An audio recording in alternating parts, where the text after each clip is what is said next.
नमस्कार विद्यार्थी मित्रांनो, स्वागत आहे तुमचं गणित शिकूया या यूट्यूब चॅनलमध्ये। विद्यार्थी मित्रांनो, आपण पूर्व माध्यमिक शिष्यवृत्ती परीक्षा म्हणजेच स्कॉलरशिप परीक्षा यासाठी इयत्ता 8वी यासाठी जी मार्गदर्शिका आहे गणित विषयासाठी तिचा अभ्यास करणार आहोत। त्यातील घटक, त्या घटकांवरती आधारित उदाहरणे यांचा आपण अभ्यास करणार आहोत। चला तर मग व्हिडिओला सुरुवात करूयात। तत्पूर्वी तुम्हाला एक विनंती आहे, तुम्ही जर चॅनलला नवीन नसाल तर चॅनलला सबस्क्राईब करा, व्हिडिओला लाईक शेअर करा आणि नोटिफिकेशनचं बेल आयकॉन दाबा, जेणेकरून तुम्हाला सर्व नोटिफिकेशन्स वेळेवर मिळत जातील। चला तर मग सुरुवात करूयात।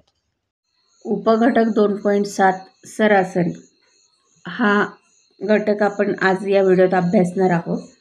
त्याच्याविषयी माहिती करून घेणार आहोत, कारण या सरासरीवरती आधारित उदाहरणे आपल्याला पुढे सराव संचात सोडवायची आहेत। तर त्यासाठी काही नियम आहेत, ते आधी आपण अभ्यासून घेऊयात।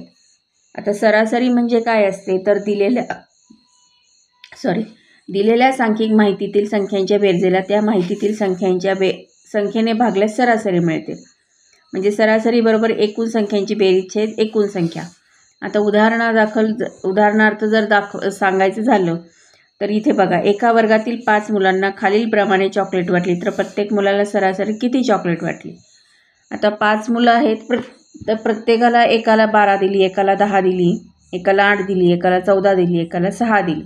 आता यांची सरासरी आपल्याला काढायची की प्रत्येकी किती, आता कमी जास्त प्रत्येकाला दिलेली आहेत, मग सरासरी किती गेली बाबा प्रत्येकाला, तर ते सरासरी बरोबर ह्या प्रत्येक संख्येची एकमेकांशी बेरीज आहे थोडक्यात। आणि छेदामध्ये 5 का, तर ह्या 5 संख्या आहेत म्हणून मग उत्तर आपल्याला येतं 10। मग अशा प्रकारे सरासरी प्रत्येक मुलाला किती चॉकलेट वाटले, 10। आता मध्यमान म्हणजे काय, सरासरीलाच मध्यमान म्हणतात। म्हणजे हा मध्य काढला की नाही आपण, ह्या सगळ्या संख्यांचा मध्य किती आला, 10 आला। आता जर सरासरी काढण्यासाठी संख्या जास्त असतील तर वारंवारता सारणी तयार करून मध्यमान काढता येते।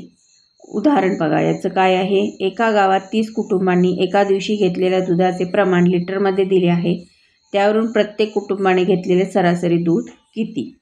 आता 30 कुटुंब आहेत एका गावामध्ये। आता प्रत्येकी लिटरमध्ये काही लिटर प्रत्येक कुटुंबाने दूध घेतलेलं आहे, तर प्रत्येक कुटुंबाने मग सरासरी दूध काढायचं असेल आपल्याला किती घेतलं, तर कुटुंबाने घेतलेले दूध लिटरमध्ये एक्समध्ये दिले, एक्समध्ये आहे ते। कुटुंबांची संख्या कशी धरली आपण, एफ धरली आणि एक्स गुणिले एफ इथे लिहिला, म्हणून पहिलं कुटुंबाने किती, कुटुंबांची संख्या 4, 2 कुटुंबांची, दुसऱ्या कुटुंबाची 6, तिसऱ्याची 12, 4 चौथ्याची 7 आणि 5व्याची 1 अशी ही बेरीज केली की इथे येते n बरोबर 30, म्हणजे ही 30 कुटुंबांची संख्या 30 आली।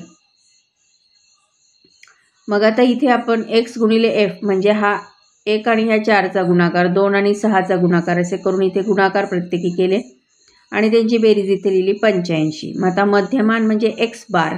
आता हा एक्सच्या डोक्यावर जी अशी आडवी रेष दिसते इथे तुम्हाला, ती म्हणजे बार, एक्स बार असा त्याचा उच्चार होतो। म्हणजे ह्याला हे काय, मध्यमानाचं चिन्ह आहे।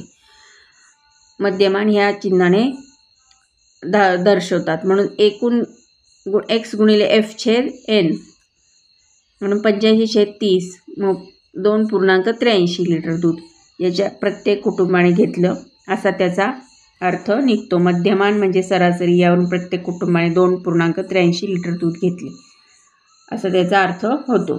एकूण संख्या गुणिले सरासरी बरोबर सर्व संख्यांची बेरीज। उदाहरणार्थ 8 संख्यांची बेरीज 15, 8 संख्यांची सरासरी 15 असेल तर त्यांची बेरीज किती, तर बेरीज बरोबर 8 गुणिले 15 बरोबर 120।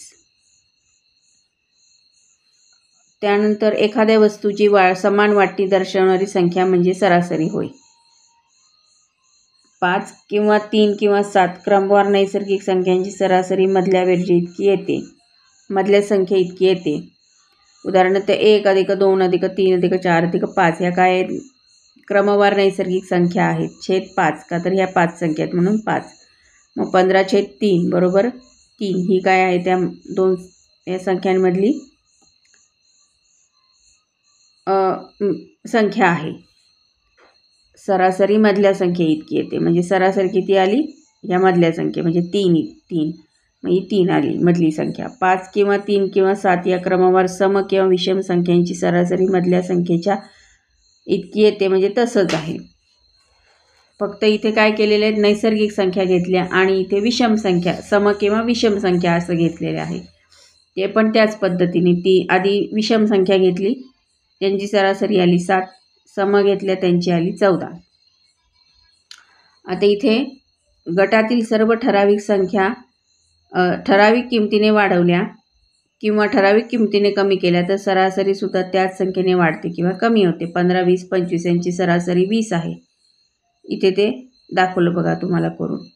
आणि हे दोन्ही अधिक आणि वजाची दोन्ही उदाहरणे इथे दिलेली आहेत. आता वेग बरोबर अंतर भागिले वेळ हे याचं सूत्र आहे वेगाचं. म्हणून वेग ही एक प्रकारची सरासरीच आहे.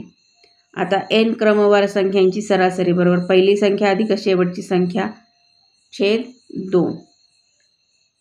याप्रमाणे ही सूत्र जी आहेत इथे दिलेली ही लक्षात ठेवायची आहेत तुम्हाला. आणि याच्यावर आधारित सराव संच आपल्याला सोडवायचा आहे. तो आपण पुढच्या व्हिडिओमध्ये अभ्यासू.